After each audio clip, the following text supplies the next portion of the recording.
বন্ধুরা, আপনারা সবাই ভিডিওটা মন দিয়ে দেখবেন, তারপর বুঝতে পারবেন। এটা আমি দিয়েছি গোটা শুকনো লঙ্কা এবং কালি মরিচ এবং পানমুহুরি এবং ধনিয়া, আর এর মধ্যে দেবে জিরা।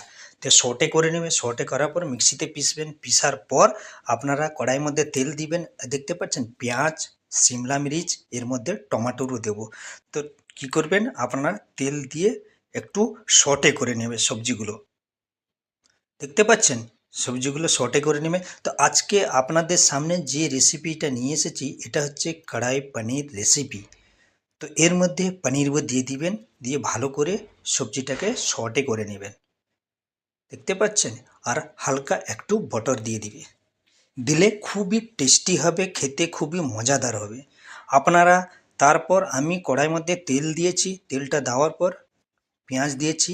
পেঁয়াজটা ব্রাউন হয়ে যাবে, তারপর এর মধ্যে আদা রসুনের পেস্ট দিবে। তো পেস্ট দেওয়ার পর পেস্টটাও ব্রাউন হয়ে যাবে, তারপর আপনারা টমাটোর দেবে।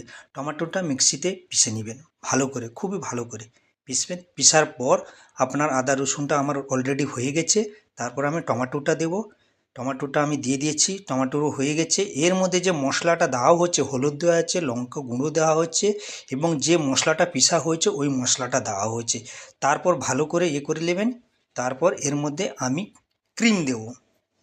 মশলাটা যখন কষা হয়েছে সেই সময়ে ক্রিম দিয়ে দিবে, আমুল ক্রিম।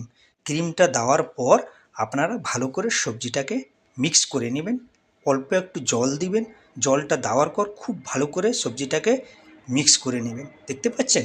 তো এই হয়ে গেল আমাদের কড়াই পনির রেসিপি। কেমন হয়েছে অতি অবশ্যই আমাকে কমেন্ট করে জানাবেন যে আমার এই রেসিপিটা কেমন হয়েছে। আর উপর থেকে হালকা গরম মশলা একটু পাউডার আর কস্তুরি মেথি, দেখতে একটু গরম মশলা গুঁড়ো দিবেন, আর এর উপরে কস্তুরি মেথি দিয়ে দেবো।